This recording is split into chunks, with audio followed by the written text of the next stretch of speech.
à leur époque, vont inventer des coopérations très hiérarchisées, des coopérations démocratiques, des coopérations... Ils vont essayer pendant 4 milliards d'années toutes les formes d'organisation possibles et imaginables pour petit à petit arriver aux organismes polycellulaires que nous connaissons et dont nous sommes l'exemple. Et un des exemples les plus sophistiqués. C'est intéressant parce qu'on voit déjà aussi là des formes d'évolution, de complexification qu'on va retrouver dans l'évolution humaine. Les reptiliens apparaissent. Alors les reptiliens qui apparaissent à cette époque, les reptiliens qui nous paraissent un peu primitifs, c'est des organismes polycellulaires très sophistiqués. Les mammaliens, 200 millions d'années. Les singes, 20 millions d'années. Et les humains, alors c'est pour ça que j'ai dit les humanoïdes, c'est des singes qui commencent à ressembler à des humains, 8 millions d'années. L'homme, 3 millions d'années. L'homme tel que nous le connaissons aujourd'hui, 1 million d'années. Et dans cette première évolution, cette grande évolution, il y a des moments très particuliers de rupture, où par exemple, il y a 438 millions d'années, 50% de la vie, ça a été la première grande rupture, 50% de la vie est disparue de la planète.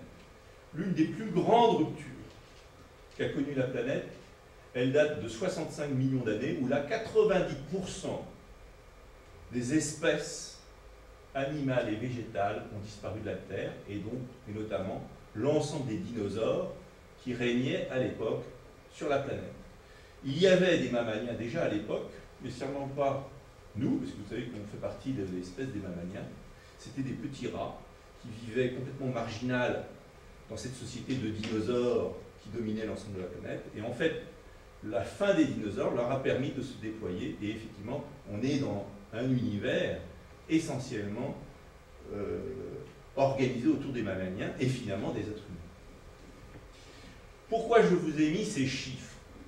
C'est important ces chiffres.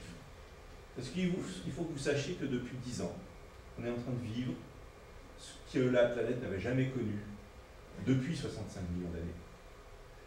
Et à une vitesse plus rapide que celle qui existait il y a 65 millions d'années, c'est-à-dire la disparition massive des espèces animales et végétales. C'est-à-dire que pour la 6e fois, et la première fois depuis 65 millions d'années, la planète est en train de réduire sa biodiversité de manière extrêmement rapide, et beaucoup plus rapide même qu'il y a 65 millions d'années. Comme vous le savez, les espèces animales et végétales sont en train de disparaître à une vitesse incroyable, puisque c'est plusieurs dizaines de milliers d'espèces animales et végétales qui disparaissent chaque année. On est rentré, qu'on le veuille ou non, dans un nouveau temps d'appauvrissement extrêmement rapide de notre biodiversité. C'est un des grands enjeux, c'est sûrement le grand enjeu, c'est pour ça que je vous ai dit ça, pour commencer, pour bien comprendre notre époque. C'est bien comprendre cette rupture essentielle qu'on est en train de vivre, de rupture du système écologique, qui a des implications considérables parce que l'espèce humaine, elle s'est développée dans cette complexité biologique, cette diversité. Et évidemment, la chute de cette complexité remet en cause la survie potentielle de l'humanité. C'est, comme vous le savez, c'est sûrement la grande information, l'élément majeur qu'il faut comprendre des enjeux du XXIe siècle, puisqu'il met en cause le destin de l'humanité tout entière. Alors après, quand on est dans l'humain, on s'aperçoit qu'il y a 4 grands changements de civilisation, 4 grands types d'hommes, et au-delà des guerres entre nations, les vraies grandes guerres, les guerres les plus radicales, c'est non pas entre nations, c'est entre strates de civilisation. Parce que chaque fois qu'il y a une nouvelle strate de civilisation qui se développe, encore une fois, et on va le voir, c'est la chose la plus difficile à comprendre, mais la plus essentielle, que vous compreniez le XXIe siècle, c'est que l'identité des êtres humains change. Et quand une identité change, c'est toutes vos valeurs qui changent. Et celui qui a changé il a la volonté ultime de diffuser ces nouvelles valeurs à l'ensemble de la planète. Ainsi, si la chasse-cueillette se développe il y a 3 millions d'années, les premiers hommes qui vont développer l'agriculture-élevage, et même la Bible en est porteur, Adam et Caïn, eh bien, vous avez pratiquement 30 000 ans d'histoire qui se résument dans le combat des gens restés en chasse-cueillette, qui ont une vision du monde complètement différente de ceux qui sont passés en agriculture-élevage, qui ont des valeurs complètement différentes. Les deux sont des représentations du monde différent. D'un côté, le chamanisme, par exemple, et l'autre, les grandes religions. D'un côté, des gens dont l'importance est la sédentarité, l'accumulation de biens, d'autres qui sont nomades, et pour qui l'importance est de rester nomade, et donc de ne pas accumuler de biens. Donc c'est des visions du monde complètement différentes. Et ces deux visions du monde vont se batailler et vont structurer la guerre au niveau planétaire pendant environ 30 000 ans. Et puis, il y a environ 3 siècles apparaissent des nouvelles idées, une nouvelle approche du monde, de la vision du monde, qui va permettre de développer l'industrie et le commerce, qui étaient des domaines tout à fait secondaires pendant 30 000 ans. Tellement secondaires que n'oubliez pas que, par exemple, dans la noblesse agraire, le fait de faire du commerce était considéré comme sale.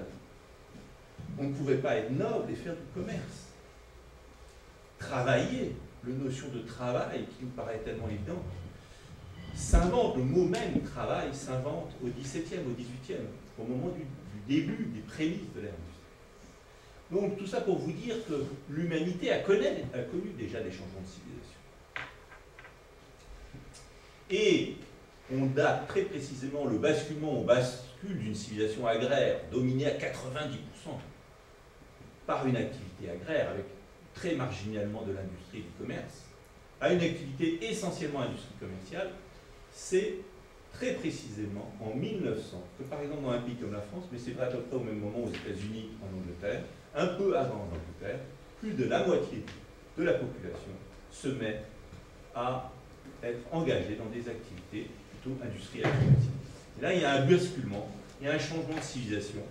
Les idées du XVIIe, du XVIIIe, cette phrase magnifique de Descartes, je pense donc je suis, qui donne une nouvelle identité à l'homme, toutes ces idées vont se répandre et vont constituer le fondement d'une nouvelle civilisation basée sur la démocratie, alors que toutes les civilisations du type agraire étaient dominées par des phénomènes, des systèmes féodaux, des systèmes politiques féodaux.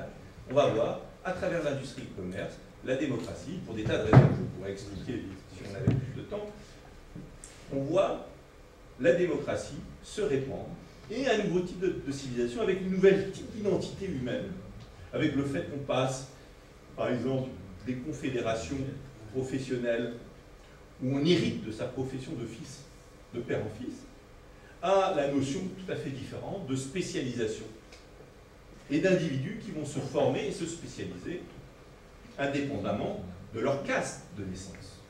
Donc, destruction du système de caste, construction d'une nouvelle identité humaine qui n'est plus celle féodale de l'appartenance à une caste, mais au contraire de la capacité à se professionnaliser en tant que citoyen et en tant que citoyen égaux aux autres citoyens. Donc vous voyez, je vous parle de ça parce qu'il faut bien comprendre que là vous avez un changement d'identité humaine totalement nouveau.